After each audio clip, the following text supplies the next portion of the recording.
There's a quiet conversation happening inside some of the smartest people around you, and they almost never let it out into the open. Not because they can't find the words, not because they're lost for what to say, but because at some point in their lives, they quietly learned that certain thoughts are safer kept to themselves. And that, right there, is exactly what we're going to explore together today. Not the habits, not the achievements, not the struggles you've probably heard about 100 times already. Today we're going somewhere quieter and a whole lot more honest. We're going to look at what highly intelligent people actually think, way down deep, but almost never say out loud. Because there's a psychological pattern hiding underneath all of this, and it's genuinely worth understanding.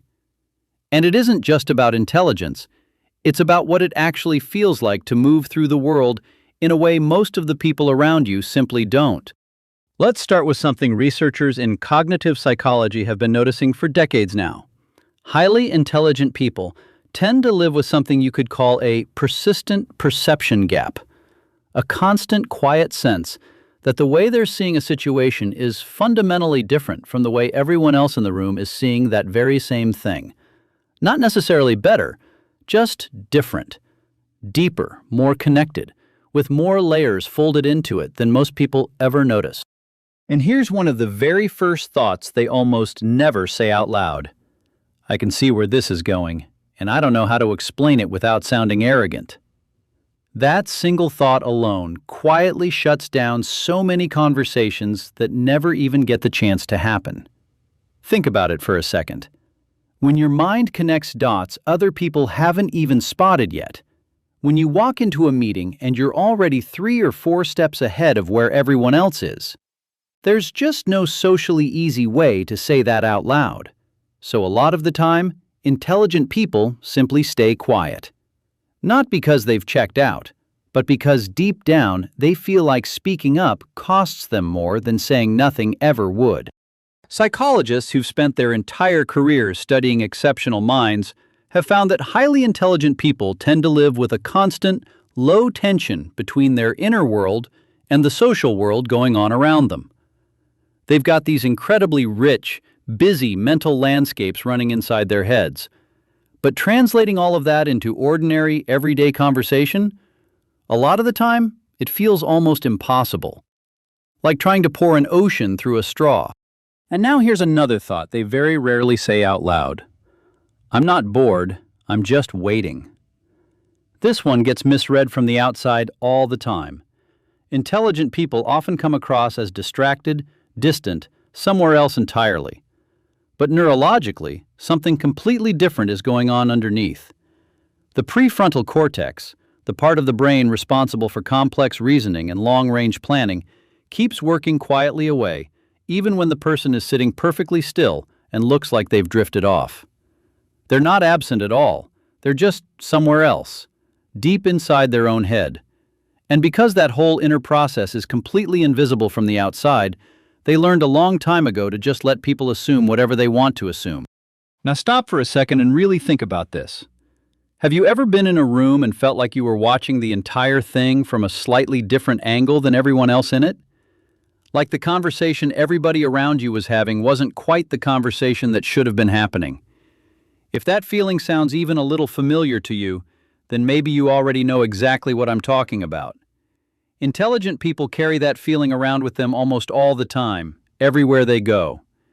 And the thought they rarely ever say out loud is this: I wish I could switch it off sometimes, just for a little while. Because here's something almost nobody ever talks about. Intelligence, at high levels, doesn't come with an off switch.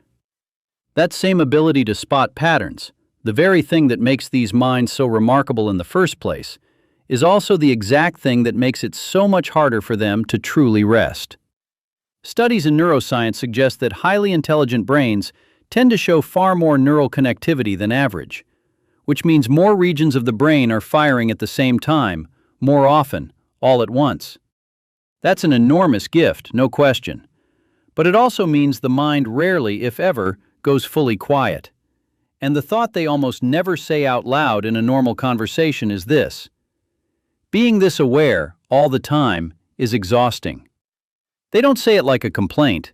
They don't say it for sympathy or for drama. It's just a quiet, private truth that most people probably wouldn't fully understand even if they did. And then there's another thought, and this one might be the most human of them all. I'm not sure anyone really sees all of me. Highly intelligent people so often get seen through one single, narrow filter. The smart one, the analytical one, the one who always seems to have an answer ready for everything. And sure, that kind of recognition carries some value with it, but it can also quietly create a strange, aching kind of loneliness. Because being known for your mind is not the same thing, not even close, as being known for your doubts, your fears, or your very real need for genuine connection. Research in social psychology talks about something they call the visibility paradox. It's the idea that the people who are most visible for one specific trait very often end up feeling the most invisible as whole, complete human beings. For intelligent people, being constantly recognized for their intelligence over and over can quietly reinforce this creeping sense that the rest of who they are, everything else underneath, just goes completely unnoticed. And they rarely, if ever, say this part out loud. Because it sounds vulnerable. And for a lot of highly intelligent people, vulnerability never once felt like a safe thing to show. So what does all of this actually tell us in the end? It tells us that intelligence at its very deepest level isn't just some cold mental trait sitting up in the head.